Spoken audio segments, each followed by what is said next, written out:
Hey guys, it's Elizabeth, Finding Elizabeth, and look, it's a car video. What up with that? I haven't done one of those in a long time. Wasn't my intention to do it today, but some jerk stole my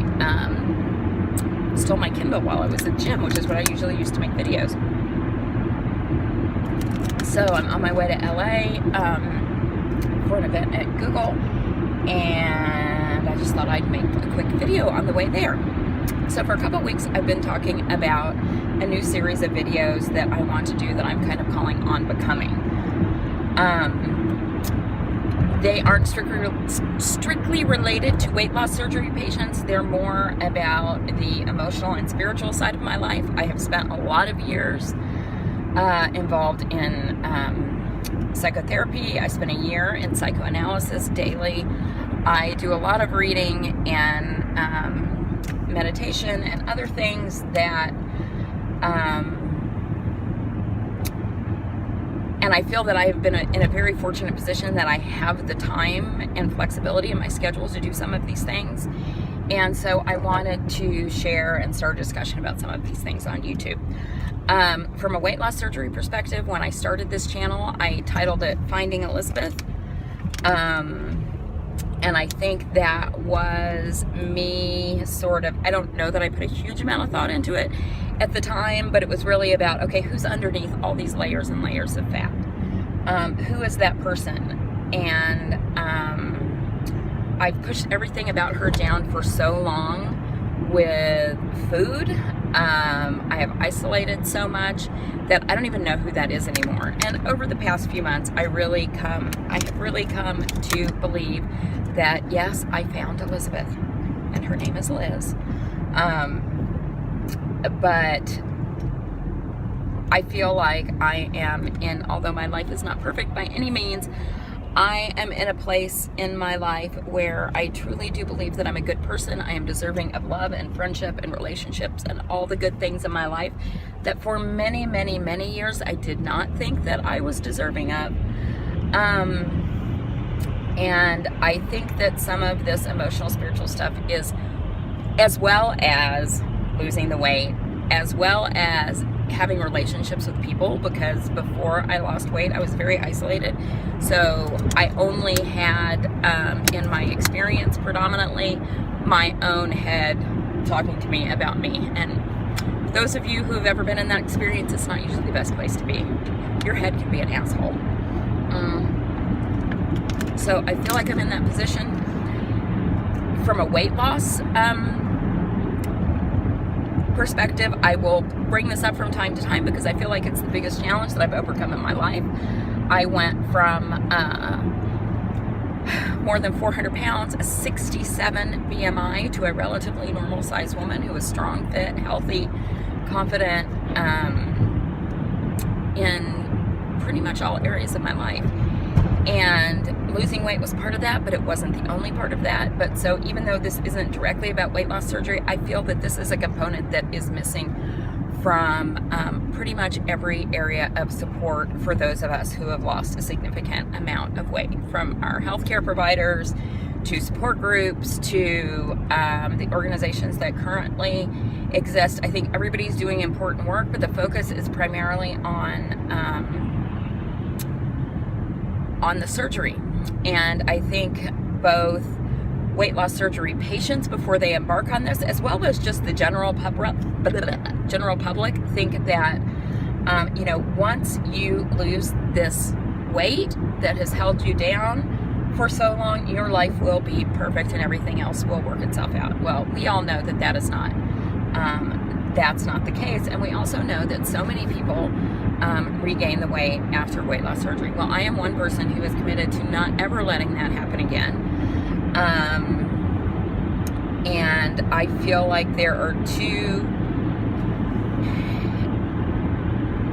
there are many pieces of that to me, but two primary pieces in general for me that are going to ensure my long-term success with this. I have, for those of you who don't know me, I have kept 200 pounds off for over a year. I've kept 100 pounds off for 2 years. I still have probably about 25 pounds to go, and plastic surgery. But I will not regain this weight. I will be a long-term success with my weight loss for two reasons. Number one, because I had a pre-op program that was relatively extensive and encouraged me to lose 10% of my body weight prior to surgery over a period of time. That wasn't like a 2-week liquid diet. That was over several months. And through that process, I started the change of habits that I continue today. And I think you have to use that time immediately post-op to change your habits. There is nothing about the way I shop, the way I exercise, the way I eat that is the same as it was 3 years ago. Nothing, not one single thing. And those are ingrained habits in me now. I used to go through fast food drive-thrus every day, often more than once a day. I will occasionally do that, and only if it's Jack in the Box. No, I'm just kidding. Occasionally Taco Bell. But the thought of McDonald's drive-thru, except for an Egg McMuffin every once in a while, disgusts me. That I ate that food every day and put that garbage in my body every day is disgusting. Okay, well, that was a change of a habit from a lifetime. I mean, I remember once going to visit my grandmother in Georgia, and she was very interested in pleasing me because I had a closer relationship with my paternal grandparents, and this was my maternal grandmother. And she was like, "What do you want to eat?" And I would say hamburger, french fries, and Coke. And she gave me that for breakfast, lunch, and dinner. Yeah. So that is a long time habit. But anyway, number one is breaking these habits that have become so ingrained in you. And the other thing I think that's important for long-term success is looking at the emotional pieces that contributed to you becoming overweight. And I've been thinking a lot about this. I've been having a pretty in-depth discussion with somebody about it, so it's on my mind a lot lately. And I don't know if it's chicken or egg. I don't know. I mean, I know being overweight is very much about your genetics, but there are also habits and there are also emotional factors, and I'm not sure if it's chicken or egg. If you become overweight and then these emotional issues crop up, whatever. Anyway, I don't know. But I think dealing with that, looking at it, and doing work on that is important. And so that's sort of what I'm going to want to be talking about in these videos. So for me, what is my point? No, I don't even know. I guess I just want to encourage people to explore the ideas they have about themselves. I see it in so many videos that I watch where we are so hard on ourselves. We are so unforgiving of ourselves and other people. And I guess I just want to share a little bit of my wisdom around that. In addition, I bought a website URL that I'm going to build up with information on the books that I'm reading. And in each of these videos, I'll be talking about a specific topic. This is just kind of like a general introduction to let you know what I'm doing. Talk about the books that I'm reading about this, pull out some of the lessons from those, and maybe offer some ideas and points of discussion around that. I am also, saying it here first, I'm also starting a nonprofit. I'm going to file the paperwork for that by the end of the year. That is also going to be called On Becoming, and the focus is going to be on providing emotional support resources and tools for people who have lost a significant amount of weight. I mean, primarily that's weight loss surgery patients, because that's my experience and my parameters, and that's going to include online resources and support groups, toolkits for starting support groups in your local areas,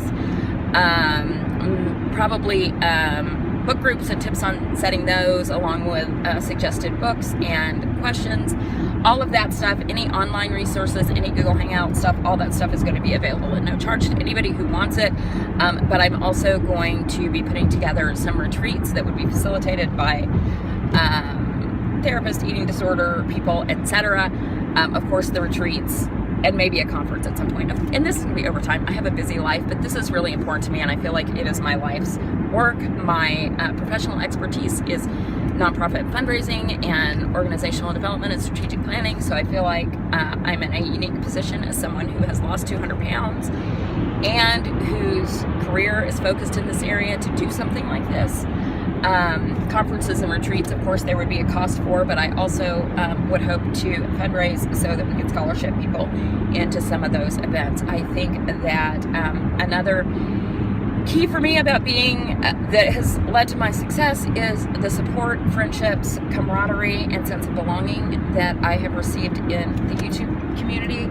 I think people who consistently make videos might have a stronger sense of that, and there are hundreds of people who are watching, there are probably thousands of people who are watching YouTube videos about weight loss surgery who do not have that sense of connection, and I would like to be able to create that for other people because I think it's really important. So anyway, that's what I have on my agenda. That's going to be a big, that and plastic surgery is going to be a big focus for me for 2017, getting that organization going, developing online tools and resources for people.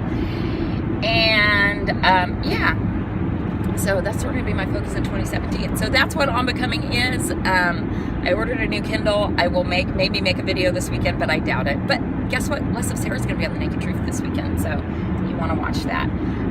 But anyway, that's what I got going on. You guys have a great day, and I will see you on Sunday with Less of Sarah. Talk to you later. Bye.